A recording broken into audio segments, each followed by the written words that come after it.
I'll be going through your past, present, challenge, and outcome. So we start with the recent past, and we have the Ace of Swords. So, with the Ace of Swords, this could have been a time for new beginnings in some way in your life, on many levels and several fronts. Sometimes this new beginning, it could have been started by a separation of some kind from a relationship or from a job situation.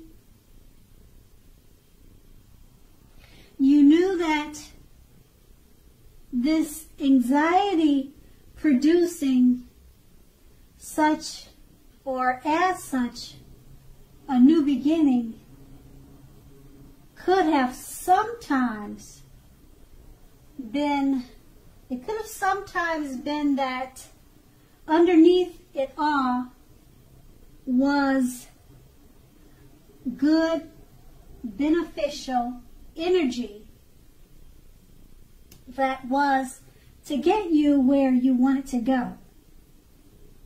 Now, with the Ace of Swords in a reading, it shows us, or it calls on us to not be afraid to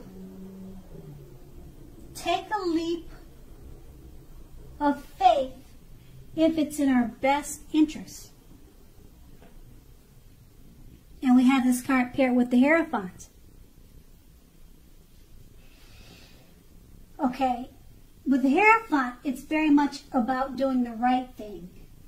You could have been struggling with issues that you were unsure about what is right for you to do.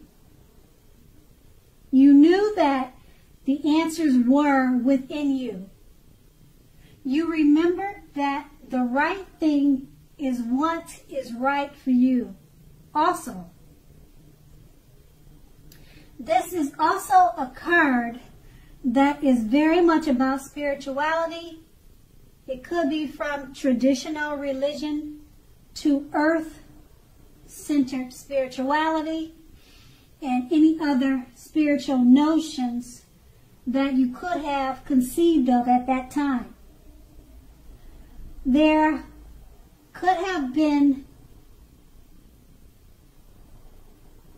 tension between your ideal of spirituality and the right thing to do and the ideals of others around you. So you stood up for your own beliefs. The rules and the system of doing things were probably playing a major role at that time in the past. Rituals of any sort or rituals of any kind would have been helpful to you then, even if it was just going to the movies with a friend every third Saturday. Now that's with the recent past, and we move on to the present. We have the Queen of Wands. Now the Queen of Wands, it can refer to a woman who has a lot of fire energy about her. She's usually an Aries, Leo, or a Sagittarius, but not always. So when not referring to an actual person, this card stands for getting a lot accomplished and often focuses on work or career, but it could focus on, or the focus could be on something else. not necessarily work or career. Now, the Queen of Wands in the Tarot, it's positive, uplifting energy. When it stands for a woman in your life, she's a good friend who is solidly on your side, even though she may seem a bit self-absorbed. So if you are trying to conceive, and this card appears, it's one of the most positive signs that there can be. We have this card paired with a Chariot, which indicates a lot of energy, but not free-for-all energy. It's directed, controlled, and has a goal in mind. So you are likely to be fairly clear on what your hopes and dreams involve and what you are willing to do to make them come to life. This could be pointing to determination and ambition. It's about getting things done and testing and proving that you've got what it takes.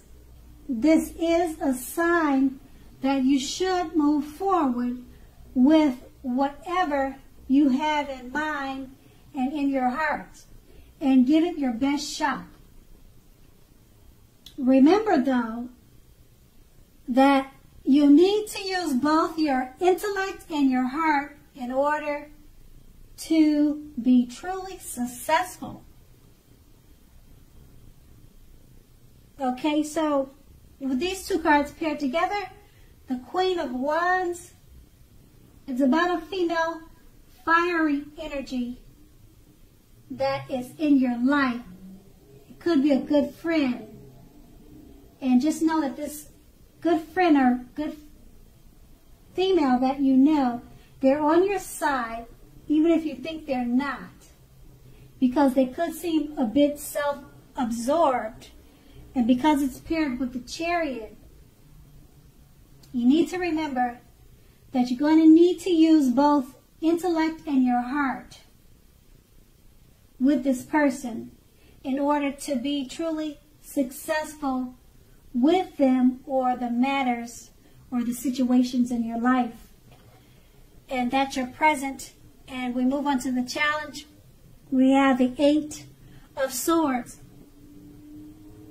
Now, if you take a look at the picture in this card, it's showing that you could be holding yourself back because you fear moving into the future, or because you're weary of getting hurt by a new situation, or maybe for no reason at all. So think through what it is you're afraid of. The truth of the matter is that it's probably much less frightening than your mind is making it out to be. It's all in your head. And we have this card paired with the Empress. Now the Empress, it does not play by the rule, or she does not play by the rule if you're a female. She has her own way of doing things and her own idea of what is right and what is wrong in any and all endeavors. That doesn't mean she will always get her way, but she is a reminder not to ignore your creative and intuitive side. She can signify coming abundance, but don't make the mistake of thinking that that will always mean financially. There are many types of wealth and riches in life, and money is only one of them. the Empress can encompass any or all of them. So with these two cards paired together, with the Eight of Swords, it's just letting you know that you could be holding back due to fear. And just remember, the fear is, it could be all in your head or much less frightening than you're making it out to be, because it's paired with the Empress. And just know that the Empress, she doesn't play by the rules. And this could be a time of abundance for you. But don't make the mistake of thinking that that will always mean financially. It could be in different areas of your life. Okay, and then that's going to be your challenge. And now we move on to the outcome. We have the Strength card. So with the Strength card, it's important now for you to make time to meditate and contemplate and spend some time alone, even if you're in a committed relationship and have a lot of kids or a lot of children. Don't allow yourself to spend time in preoccupation and fear. Outward things, or things on the outside, will be going okay for you now. But what is of most importance is keeping your head on straight. Not only do you have the ability to have, but you also have the responsibility. So conquer your fears, control your impulses, and never lose patience with yourself or what you're doing. And we have this card paired with the Six of Cups. And once again, if you take a look at the image on this card, it's about nostalgia, looking back on how things used to be. It can be, but not always, connected with children or childhood. So it's important not to spend too much time and effort thinking about the good old days. We all have happy memories to reflect on from time to time. But if we start thinking about the best of years have gone by, then we can become, or that can become, a self-fulfilling prophecy. So with these two cards paired together, with the Strength card, it's just letting you know that things on the outside, they will be going well for you. But just remember that it's important to keep your head straight. Never lose patience with yourself or what you're doing, because you have the Six of Cups. You could be thinking too much about your childhood, or you could be thinking too much about children or the kids in your life. Okay? And you want to focus on yourself and maybe spending some time alone, if that's what you feel that you need to do. And just make sure your thoughts are not becoming a self-fulfilling prophecy if they're thoughts that are not in your best good. And that will be your outcome. So Virgo, I hope this resonated. As you know, general readings, they don't always resonate with everyone. Then again, if you like this reading, please like, subscribe, leave a comment if that's what you like to do. I thank you so much for watching and have a great day.